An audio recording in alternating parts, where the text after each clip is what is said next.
Brittany stood frozen, her breath caught in her throat at the sight of him on the hospital bed. It couldn't be real. Her husband had passed away 3 years ago, yet here he lay before her, vivid and undeniable.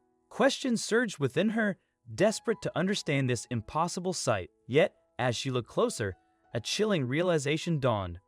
Brittany's face drained of color as the pieces of a disturbing puzzle began to fall into place.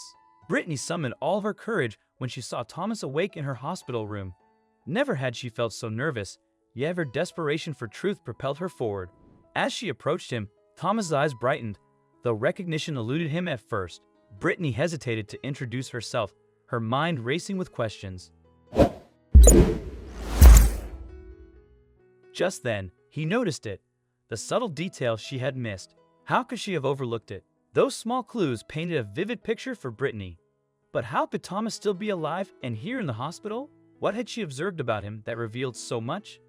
Every shift at the hospital was hectic without exception. Staff shortages were rampant, a common issue in facilities across the region. It wasn't unusual for Brittany to be unaware of new arrivals, especially in departments she rarely frequented anymore. This patient had come in as an emergency, a realm she once navigated confidently, but now approached with trepidation since her husband's passing 3 years ago.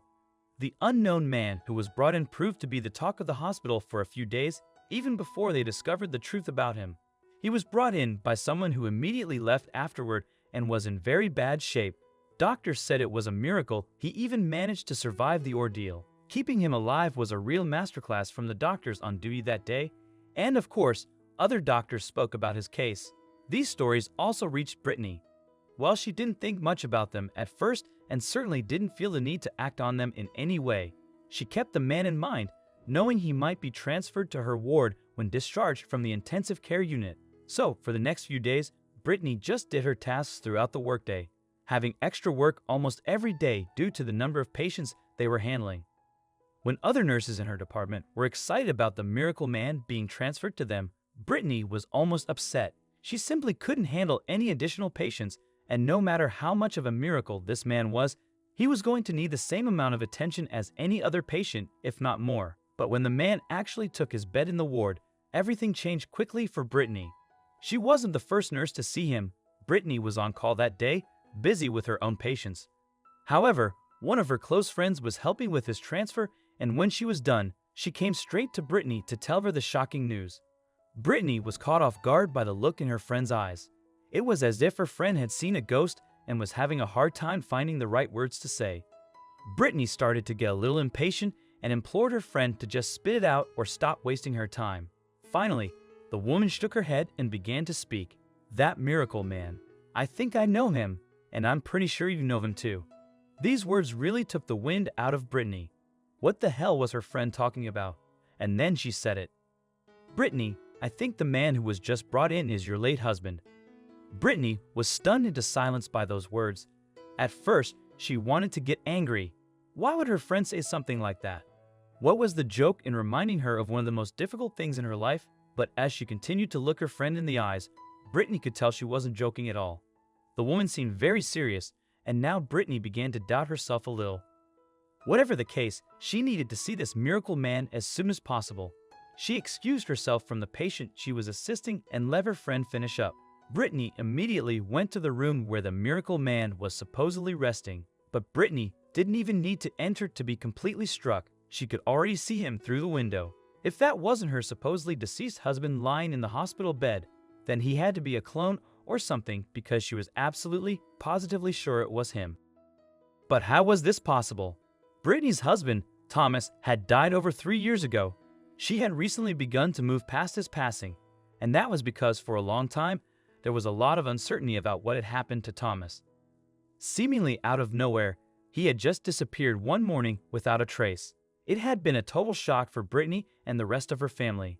They had all noticed that Thomas had started to behave a little differently in the last few months, mainly by being less social and more isolated, but not to a level that worried them too much. And now suddenly, he was gone. Of course, Brittany went to the police for help. After contacting every possible lead she could think of, they weren't about to set up a big search, mainly because, by all accounts, it seemed like he left of his own volition. There were no signs of kidnapping, and looking through his files, there was also no evidence that he was up to anything shady. The police were willing to put him on the missing persons list, but were not willing to devote manpower to searching for him for more than 3 days. After those 72 hours passed, sadly, there was still no sign of Thomas. They hadn't even found anyone who had seen him in that period. It felt like a dead end, and this would persist in the case for almost 3 months. Brittany had done everything she could to find her husband, but she had also reached the end of her rope at that point. She needed to get her life back on track, otherwise, it might have been too late. And that was the moment she would finally receive the dreaded confirmation. The police arrived at her house and told her that a body had washed up on the local beach, and they had managed to identify it as Thomas. But they could only be completely sure and close the case if she could also confirm his identity. Seeing photos of her now deceased husband like that broke Brittany's heart. All those months underwater had definitely taken a toll on his appearance, but there was no doubt in her mind that this was Thomas. What a horrible way to say goodbye to someone you love. And what's worse was that she still didn't have any answers. Brittany stayed with those questions until now. But instead of those questions finally being resolved, they only became much more complicated. Brittany couldn't understand how she was looking at her husband after everything that had happened. Everything inside her was screaming at her to storm in and demand answers, but she also knew that wasn't the right course of action here. This needed more tact. Furthermore, the miracle man was clearly in a deep sleep at the moment, resting from everything that had happened. For now, Brittany needed to compose herself and try to find out more about whether this man could really be Thomas. The most logical place to start was the hospital's patient database. If they were treating this man, they had to have some information on him, especially since she had been here for several days. But this search would not yield the results Brittany had been hoping for. The man arrived at the hospital without any accompanying information, just a substantial sum of $10,000 for his treatment. It turned out to be Thomas, recognized by Brittany from his wedding ring. Astonishingly, he was her husband, who had departed 3 years earlier in search of a better life. Thomas had left in desperation, but regretted his decision and returned, hoping for a second chance with Brittany. Unfortunately, he ended up in a car accident that landed him in the hospital.